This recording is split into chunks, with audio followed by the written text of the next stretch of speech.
लेकिन आज मैं यहां बहुत भारी मन से आया हूं।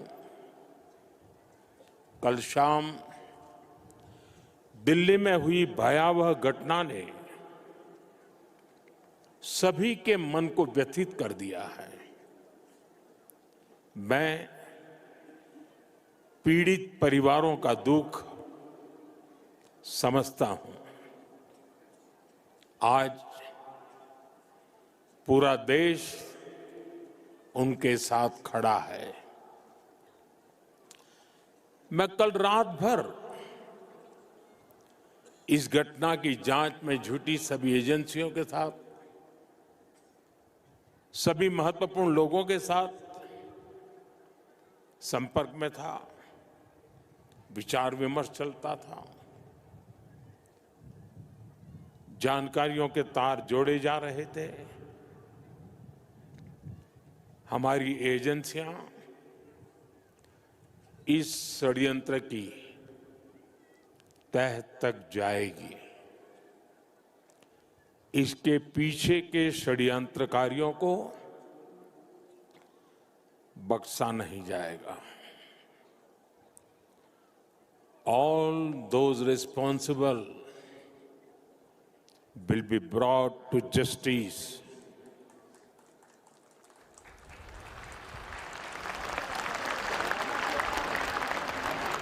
साथियों, आज यहां एक तरफ गुरु पद्म संभव के आशीर्वाद के साथ ग्लोबल पीस प्रेयर फेस्टिवल का आयोजन हो रहा है। दूसरी ओर भगवान बुद्ध के पिपरहवा अवशेषों के दर्शन हो रहे हैं और इनके सब के साथ हम सब his majesty the fourth king के 70वें जन्मदिन समारोह का साक्षी बन रहे हैं। ये आयोजन इतने सारे लोगों की गरिमामय उपस्थिति, इसमें भारत और भूटान के रिश्तों की मजबूती नजर आती है। साथियों, भारत में हमारे पुरखों की प्रेरणा है वसुधैव कुटुंबकम, यानी पूरा विश्व एक परिवार है। हम कहते हैं सर्वे भवन्तु सुखिनः, यानी इस धरती पर सभी सुखी रहें। हम कहते हैं द्यो शांति ही अंतरिक्षम शांति ही पृथ्वी शांति ही आपः शांति ही औषधय शांति ही, अर्थात संपूर्ण ब्रह्मांड, आकाश, अंतरिक्ष, पृथ्वी, जल, औषधियां, वनस्पतियां और सभी जीवित प्राणियों में शांति व्याप्त हो। अपनी इन्हीं भावनाओं के साथ भारत भी आज भूटान के इस ग्लोबल पीस प्रेयर फेस्टिवल में शामिल हुआ है। आज दुनिया भर से आए संत एक साथ विश्व शांति की प्रार्थना कर रहे हैं और उसमें 140 करोड़ भारतीयों की प्रार्थनाएं भी शामिल है। वैसे यहां बहुत लोगों को पता नहीं होगा, वडनगर, जहां मेरा जन्म हुआ, बौद्ध परंपरा से जुड़ी एक पुण्य भूमि रही है और वाराणसी, जो मेरी कर्मस्थली है, वो भी बौद्ध श्रद्धा का शिखर स्थल है। इसलिए इस समारोह में आना विशेष है। मेरी प्रार्थना है कि शांति का ये दीप भूटान के, विश्व के हर घर को आलोकित करे। साथियों, भूटान के his majesty the fourth king का, उनका जीवन, विजडम, सिंप्लिसिटी, करेज और राष्ट्र के प्रति सेल्फलेस सर्विस का संगम है। उन्होंने 16 वर्ष की बहुत छोटी आयु में ही बड़ी जिम्मेदारी संभाली, अपने देश को एक पिता जैसा स्नेह दिया और अपने देश को एक विजन के साथ आगे बढ़ाया।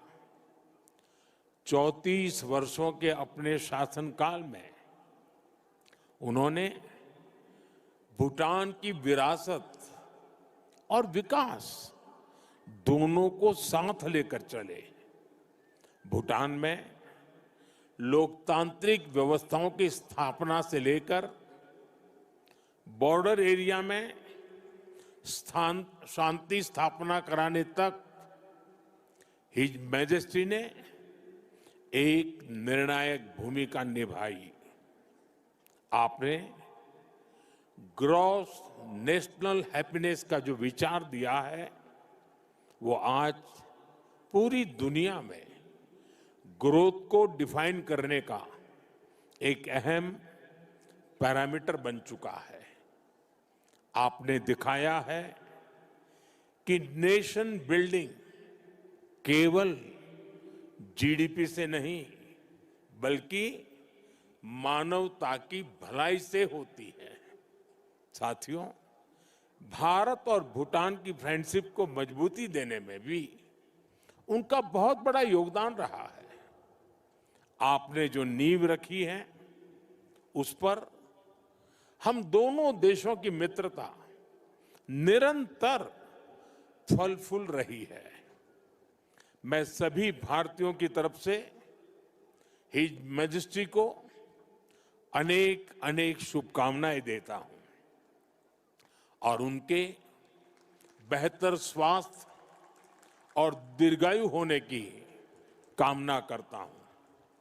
साथियों, भारत और भूटान सिर्फ सीमाओं से नहीं, संस्कृतियों से भी जुड़े हैं।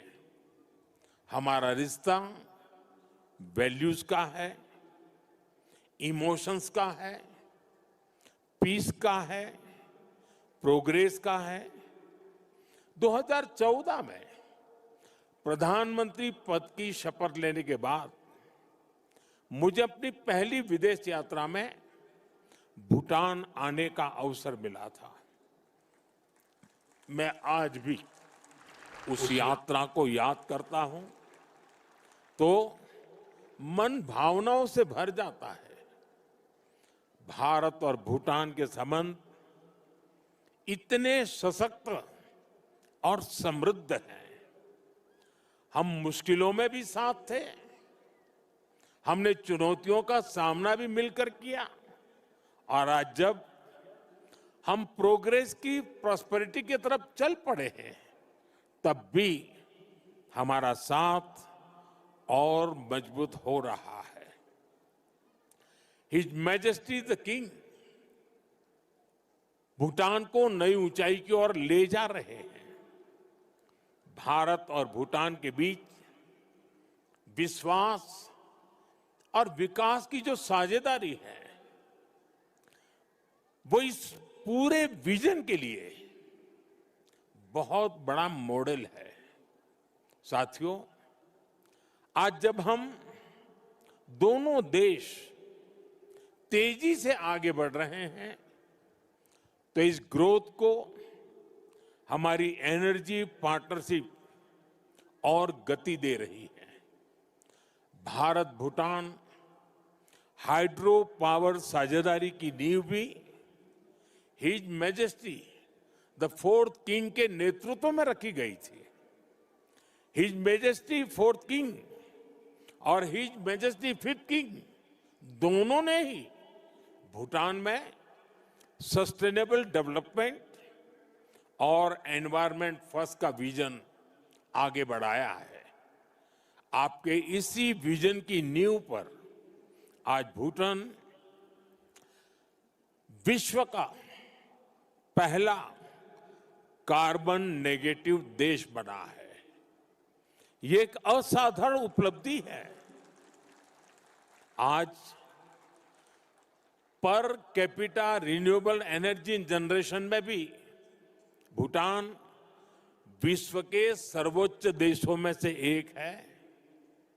साथियों, भूटान आज अपनी इलेक्ट्रिसिटी 100% रिन्यूएबल स्रोत से उत्पन्न करता है। इस क्षमता का विस्तार करते हुए आज एक और बड़ा कदम उठाया जा रहा है। आज भूटान में 1000 मेगावाट से अधिक का एक नया हाइड्रो इलेक्ट्रिक प्रोजेक्ट लॉन्च कर रहे हैं, जिससे भूटान की हाइड्रो पावर कैपेसिटी में 40% की बढ़ोतरी हुई है। इतना ही नहीं, लंबे समय से रुके हुए एक और हाइड्रो इलेक्ट्रिक प्रोजेक्ट पर भी फिर से काम शुरू होने जा रहा है। और ये हमारी पार्टनरशिप सिर्फ हाइड्रो इलेक्ट्रिक तक सीमित नहीं है। अब हम सोलर एनर्जी में भी एक साथ बड़े कदम उठा रहे हैं। आज इससे जुड़ी अहम समझौते भी हुए हैं। साथियों, आज एनर्जी कोऑपरेशन के साथ साथ भारत और भूटान की कनेक्टिविटी बढ़ाने पर भी हमारा फोकस है।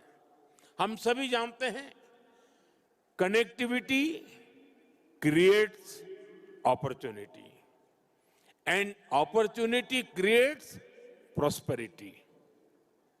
इसी लक्ष्य के साथ आने वाले समय में गैलेफू और सामत्से शहरों को भारत के विशाल रेल नेटवर्क से जोड़ने का फैसला लिया गया है। इस प्रोजेक्ट के पूरा होने से यहां की इंडस्ट्री का, भूटान के किसानों का, भारत के विशाल मार्केट तक एक्सेस और आसान हो जाएगा। साथियों, रेल और रोड कनेक्टिविटी, इसके साथ साथ हम बॉर्डर इंफ्रास्ट्रक्चर पर भी तेजी से आगे बढ़ रहे हैं। हिज मैजेस्टी ने जिस गैलेफू माइंडफुलनेस सिटी के विजन पर काम शुरू किया है, भारत उसके लिए भी हर संभव सहयोग कर रहा है।